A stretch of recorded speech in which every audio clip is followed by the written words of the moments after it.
Greetings from Pailan College of Management and Technology. It gives me immense pleasure to introduce our key speaker, Mr. Amit Kumar Mukherjee, who is currently an Education and Professional Service Manager at ESSILOR Group based in Qatar. He is mainly based in educational and training sector. So we have got our international speaker today, who will be enlightening us with his speech. Also, let me mention this also, he has been my senior and mentor during my fellowship days in I Foundation Coimbatore. Now, this platform is over to you, sir. It is all yours. Thank you. Okay, thank you, Kriti. Thank you for your kind words, and it's a really pleasure to meet you all guys on the nice afternoon weekend. So, well, already Kriti introduced me in such a way, so there is nothing more to say about. And I'm really thankful to Kriti and the whole team of Pailan that they're really keeping patience with me, because she told me a long back, and because of some unavoidable reason, I couldn't able to make it. Finally, today I'm really happy we got some time together to spend, and we will discuss about the optometry, the field of optometry, and what we have the opportunity across the globe, not only in India, in other area as well, other region. Well, so let me share my screen. Well, so today, as you all know, that we're going to discuss about optometry career opportunities in India abroad. I just removed the part of India and abroad. You might think that why I removed that part, because optometry is an international profession and there is no barrier for this profession. You are called optometrist even in India or US or Canada, Australia, everywhere. You are the optometrist and primary healthcare professional. So wherever you will go, you will call by the optometrist, or the different mode of practice you will be. Okay, like professional service, contact lens practitioner, or whatever you will be specialized at. So therefore, I just want to give you a global view that how the optometry over the time has evolved, and now where you're standing and what are the opportunity we have in future. So let's quickly go through today's agenda. As you can see, there are 7 agenda we are going to talk about today. First of all, quickly we'll go through the global scenario of optometry and the need of optometrist. Then we'll see the concept of optometry and recognition of our profession. Then why one should choose optometry as a profession. That's one of the, I think, burning question in the mind of aspired optometrists, those thinking which profession, which field I should go and excel in my career. So for them, it's really helpful that to understand why you should choose optometry as a profession. Then we'll just quickly go through the few must-have skills as an optometry you have, and then different mode of practice. And the most important part in this presentation, we are going to discuss about how to build your own practice. And at the end, we will see about public health optometry or community optometry. This is, I think it's a very small part of that optometry. We call it a community-based optometry. I'm not sure which semester actually we started this one. I think in 6th or 7th, maybe 6th, I think. Maybe Kriti can help me here. Kriti, can you tell me which semester we started that community optometry? Community optometry mostly in 3rd semester, 3rd sem. 3rd sem. Okay, yes. That means the 2nd year student, they're studying this. So, okay, 3rd sem. So we are starting this community optometry, but mostly we're not focused on that. But believe me, there are a lot of opportunity. You can work on it, or even you can take your career in a different height with public health optometry. So well, just to interrupt once, yeah. One or 2 students are trying to join. Can you just accept them, because that is not showing the screen? Okay, one or 2 sure. Yeah, there are some. Yeah, sure. I admit them all. Thank you. So let's start with the global scenario. As we see today, as per our data, that 7.4 billion inhabitants we have in our planet. Out of this 7.4 billion inhabitants, we need more than 4.5 million inhabitants who needs the visual correction, who has some visual impairment. And unfortunately, we can reach only 2 billion people. That means not even half of that number. So more than 2.5 billion people are still, you can say, we cannot reach them, or unprivileged, that we are not able to give them the proper service. So this is a huge area need to be explored, need to reach out. So this is where the optometry profession comes first, because we are the frontliner in this area. Next, if you look at I'm talking about the vision correction. If you look at the vision protection, out of 7.4 billion people, only 1.4 billion people are aware that we need to protect our eye from different rays. Example, ultraviolet radiation from the sun, or even the blue light emission from our digital devices. Very few, like you can say the percentage, as you can see the percentage, maybe 25% or 30% max. So that means, again, there is a lot of opportunity for us, and not only opportunity, I would say responsibility to make them aware of this. Maybe most of the people, they're not using any kind of protective device or protective glasses because not only they don't have the money, maybe because they don't know. So this is our duty to make them aware. Just give me some moment, guys, because some people, they're waiting in the waiting room. Let me allow them to in. Okay. This is the number, as already I told you, that 4.6 billion people are in need. And this number is increasing by 2% by every year. And out of that, we have 1.8 billion children. Those are below age of 15. And the number of children is myopic. They are myopic. And this number is increasing by 3.2% every year. The speculation is really, you can say, threaten us, because these numbers are going to be almost half of the world population by 2050, by less than another 30 years. And the other conditions of the eye is also huge, like 300 million people are suffering from cataract, and more than 120 million people are suffering from age-related macular degeneration, and is increasing by a really fast pace, 4% per year. There are many reasons for AMD. I'm not going into that details. Let's quickly look at the speculation, what is going to happen by 2050. Another 28 years or 29 years, you can say, we are going to, the total population of the world is becoming almost touching 10 billion, which is right now around 7.5. It's going to touch around 10 million. And half of the world's population will be myopic. So could you imagine you are going to get like 4.8 or 4.9 billion people with myopia? This is one of the concern. You can say already it's accepted by the United Nations, because this is the data, as you can see, the source, the data is from United Nations we are getting. And it is one of the public health concern now, because myopia, we need to control myopia for the young kids. As you know, if you are not controlling myopia, this is going to be one of the threatening for our visual system. It could be lead to retinal detachment or many other pathology.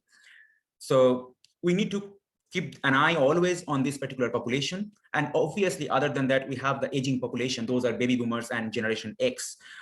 Baby boomers and Generation X, if you're not familiar with this term, let me tell you, baby boomers means those are around 60 plus age, 65 plus age, and we can call Generation X, those are 45 plus age.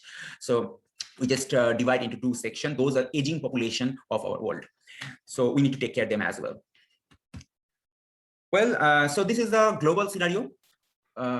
I hope you understand that why our profession, optometry profession, is really demanding. It's getting demand every day by day and year by year because of this reason, because we are the frontliner. So let's see what's the concept of optometry. As you all know, most of you already know about the optometry thoroughly, and then after you came to study optometry, some of them don't have that much idea about optometry and what is this profession. So optometry is a well-regulated profession, and you need license to be an optometrist. In India also very soon you need the license, and the commission is already formed under allied health profession, so you can do your own practice with the proper registration number from government. Whereas the Western countries, they have already proper regulation for optometry and the licensing procedure. Even I'm working in Gulf for last 10 years. Here also we have proper regulation. We have the licensing system. To become an optometrist here, I need to get, I had to get the license from the Ministry of Public Health here. Each and every country, they have their own, you can say, the regulation and norms. So what exactly the optometrists they are doing? They are going to do the refraction, dispensing, detection of diagnosis of the eye disease. Those things you know already. Once you will be, bachelor from your college, you got your basic knowledge about optometry and the degree of optometry from any college. After that, obviously, you are definitely expert of all those things.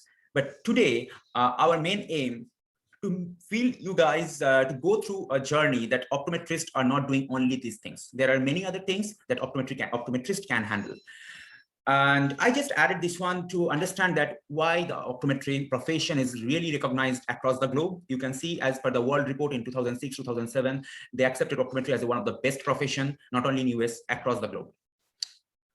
Well, let me move on. Well, so this is, guys, for you. Why are you looking at this picture? What is the first thing comes into your mind? I would expect some of the answer in your chat box, in our chat box. So can I have the answer quickly? Just one word. I don't need like any explanation. What is the first thing it will come in your mind once you look at this picture? Before I'm going to talk about why we should go for the optometry profession, or what are the scope is there, I just want to know about this. Souvik is telling it's a money tree. Okay, that's really good to imagine. Tuhin Mukherjee is saying it's income. Okay. Ursula business, money plant. Okay.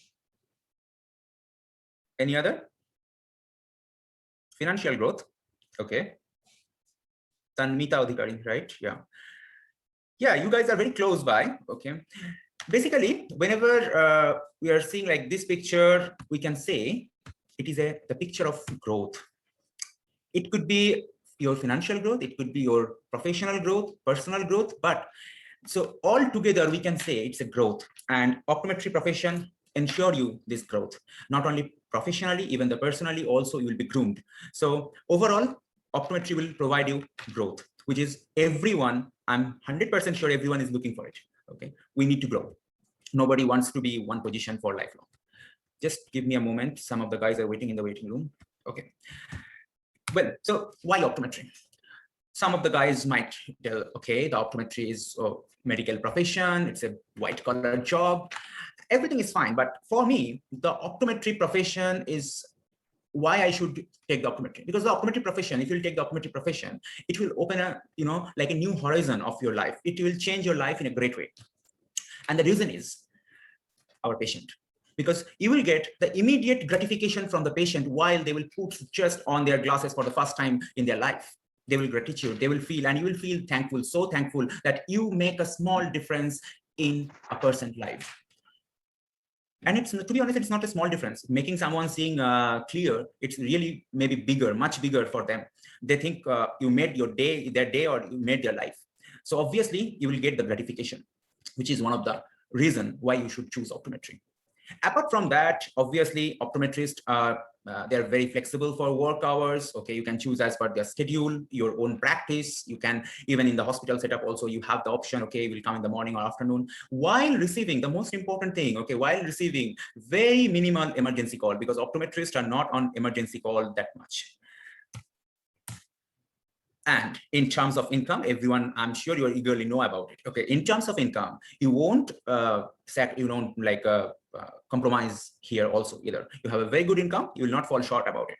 So overall, optometry will give you the freedom. Okay, and this is what everyone is looking for in any profession. You will have a better work-life balance. That's what everyone is looking for, especially for last couple of years since Corona started. Well, so obviously you will learn a lot of skills in your graduation, during your graduation. Once you are out of your conventional study program, okay, you learn how to deal with how to do the refraction, binocular vision, how to detect the diseases, how to use the instruments. But there are something that we need to be mastered. Then we can call it, say, qualities of an optometrist. The first thing, decision maker. You need to be, you have to be decisive once you are seeing a patient. Whether you will doing a binocular vision and screening, if you are doing the refraction, you are doing any kind of in camp, you are doing screening for cataract, whatever you are doing. Okay, you have to be decisive. You have to be decisive on the spot, because somewhere you are the one who will take the decision and make difference in people's life. Imagine if you are going to, you might have fever or some other problem. You went to a doctor to see yourself, okay, to get a medicine. And after screening, doctors ask you a question, okay, you have this problem and what kind of medicine you would like to take? Definitely you will never expect this question from a doctor, right? Because you went to a doctor because you believe him or believe her. So you went to a doctor, and doctors supposed not to ask you this question. Okay, I have 5 types of paracetamol. What kind of paracetamol would you like to take? Which brand you'd like to take? Nobody likes to hear this kind of feedback from a professional, medical professional. So same thing happened with your patient also. Take your decision and recommend the right thing for your patient. Then we must have the eye for detail. Okay, each and everything, whatever we are doing, we need to be very much detail oriented. Starting from the history taking till the end, you are finishing your patient, you are sending the patient with a smiley. Okay, you need to be detail oriented. This is a very good practice. So once you will start from now, okay, it makes a habit in your whole life. You will never forget to do something. So this is one of the most important skills I would like to say. And the next 2 skills are actually interrelated. Why? Because if you are not a good speaker, if you cannot interact with the people, okay, maybe people will not comfortable with you. And imagine, as a profession, we're spending half of our day almost with some other people, okay?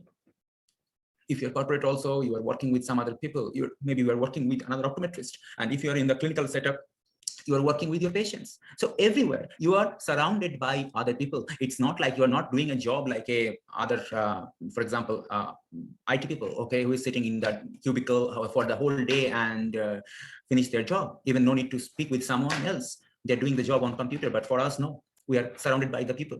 So interpersonal skills and communication skills are really matters for us.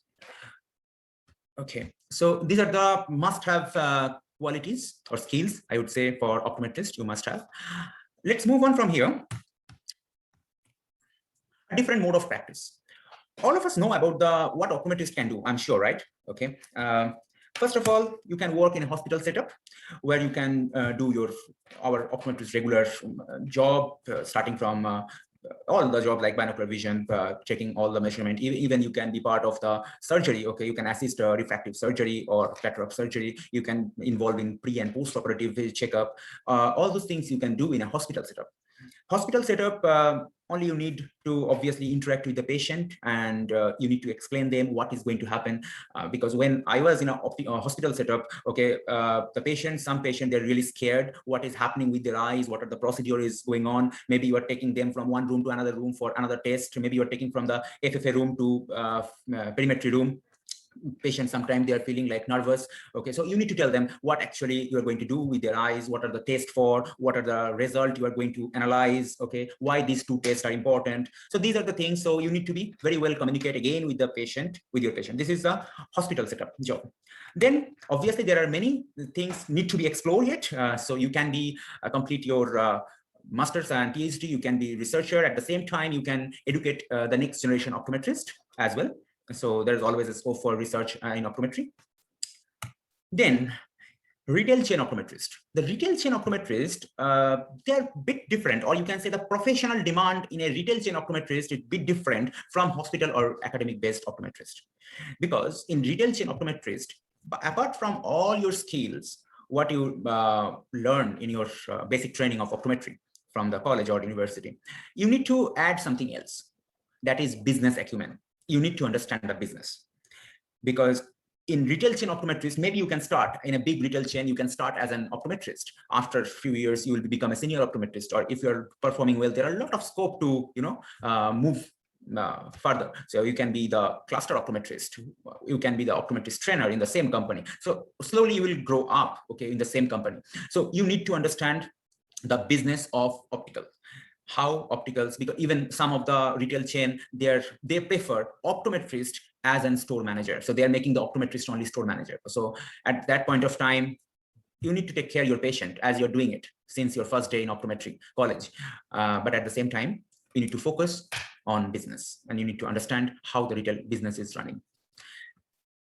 And the last one, which is corporate optometrist. Corporate optometrist, it can be the professional services, it can be the key account manager, program manager. Those, involve, there are the practice, the work domain, it's much larger. In this optometrist, in this particular category, they're not only doing the optometry, like obviously there's a training of optometrists is a part of their job. But apart from that, we have to do a lot of things. For example, we need to liaise with the different association, different optometry school, colleges, and we need to organize awareness camp. We need to organize our conference, seminar, international and national level. So those are the things involved. So it's a kind of not only training the optometrist, even you need to train your own staff. You need to understand the market. Again, you need to understand the business. So those are the things that they're involved with the corporate optometrist. So basically, if you want to become a corporate optometrist, you need to learn a lot of soft skill. And to be honest, you need to get out of your fear zone. Okay, already I believe you all heard about the fear zone. So if you want to be in a fear zone, that means, okay, fine, what I know, I will work on it. Okay, I only work with this. Okay, I will not get out from this area. Okay, so until unless you will make your mind, okay, I will learn a lot of things. And one of the most important thing that when you are exposed to a big market, you need to be, completely flexible. Okay, you need to be like a sponge. You need to act like a sponge. You need to absorb a lot of things.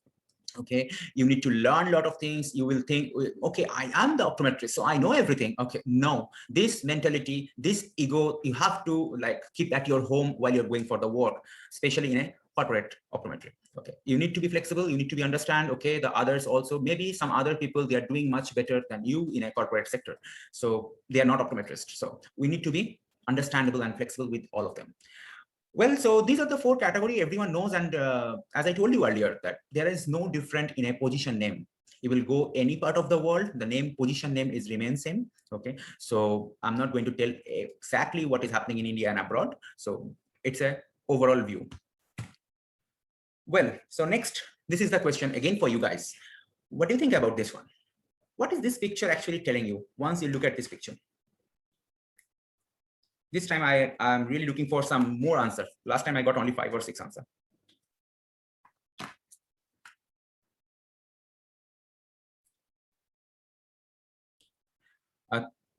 Tushar Mandal asking, okay. Tushar, I will come back to you this question at the end, no problem. Okay, but right now, can you please let me know what you exactly you're seeing and what you think about the picture which is in on your screen?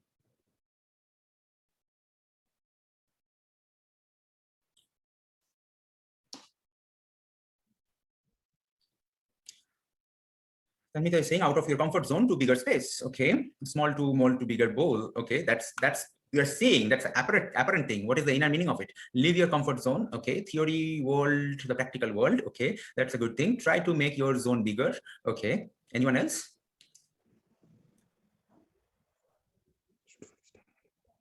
Shooting for the start. Exposed to the outer world. Okay, explore more. Okay, that's good.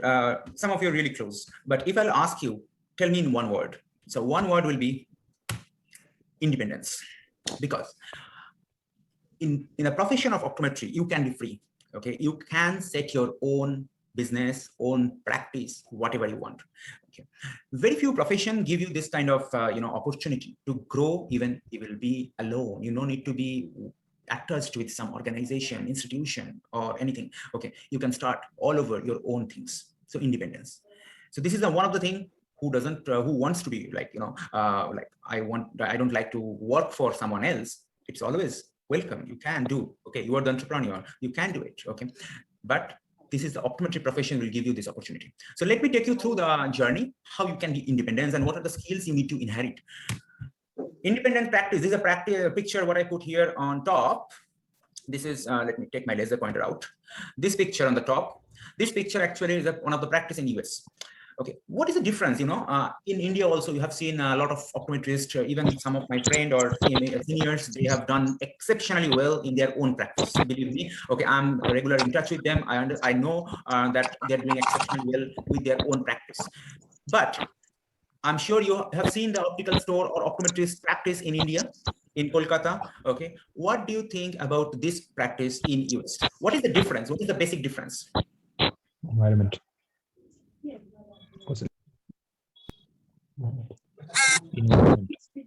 See, the basic difference is if you go into in a practice of optometrist here in India and abroad, especially in US, Canada, or Australia, New Zealand. Okay, they are not showcasing directly their optical things, optical store from the outside. Their setup is a little bit different. They start as an optometry clinic. Okay, inside they might have the optical store. Okay, but the message to the people, they understand, oh, okay, this is the clinic. They perceive it as a clinic, not like as an optical store. Optical is one of the things that optometrists can take care. Okay, one of the area, the dispensing is one of the area that we should take care. Without dispensing, without knowing the proper dispensing, definitely it's difficult for us to grow if you want to be independent. But for that, it's changing in India also. I know some of the people, guy that they open as an optometry clinic. Some of them, they're doing their own business, own practice, own specialized practice, I would say. Some of them are doing a different area, but they are starting like as a clinic. In fact, they didn't name as a store or optical things. They just mentioned as a clinic.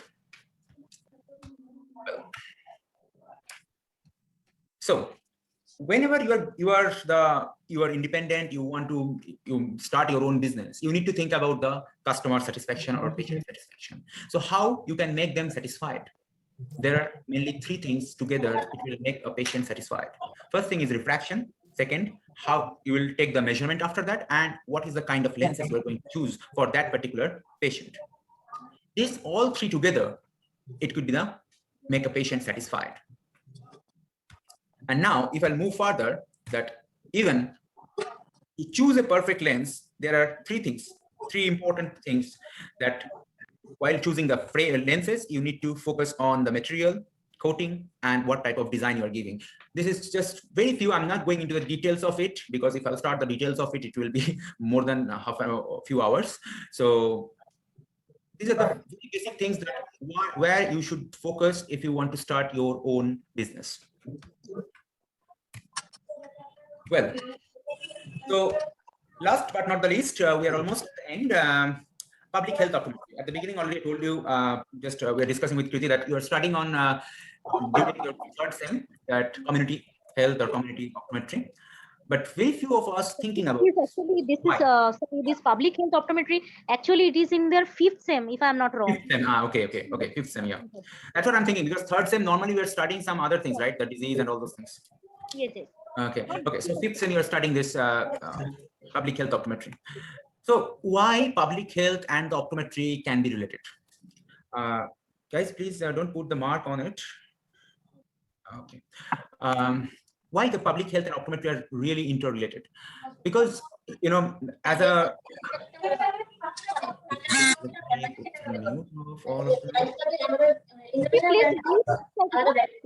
your audio is on. Please mute yourself. I've done, Kriti, I've muted them all. Okay. So as all of us know, the refractive error is still one of the leading cause of blindness across the globe. But still, and this is the reason why public health, its challenges, the effects, because it affects the millions of people across the globe. Now, if you might think, okay, at present day, we are working on robotic surgery, like the technology is so advanced that refractive surgery, different type of contact lens are available. Still, what's the need to reach out to the public?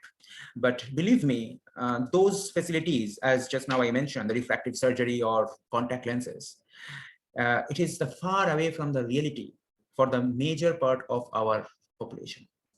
So they are always fighting, or you can say the lack of 3 A's. That's why I put it 3 A's: accessibility, availability, and affordability. They don't have the access to the proper eye care. They don't have the available eye care professional to take care of them, and they cannot afford a pair of spectacles even. So if you're talking about the technology, it's far away from the reality. That's the reason why we can work more on public health sector. So what we can do as a professional optometrist, what we can do. So the areas we can focus on, not only promoting the eye health, we need to work on the education as well. A public health provider in eye care, they can educate a person from a community who can take care of the full community in that particular community. And we can aware them about not only the eye health, about the general health as well, which might cause some of the eye diseases, like for example, diabetes, hypertension, or thyroid. So we need to focus on this particular general health as well.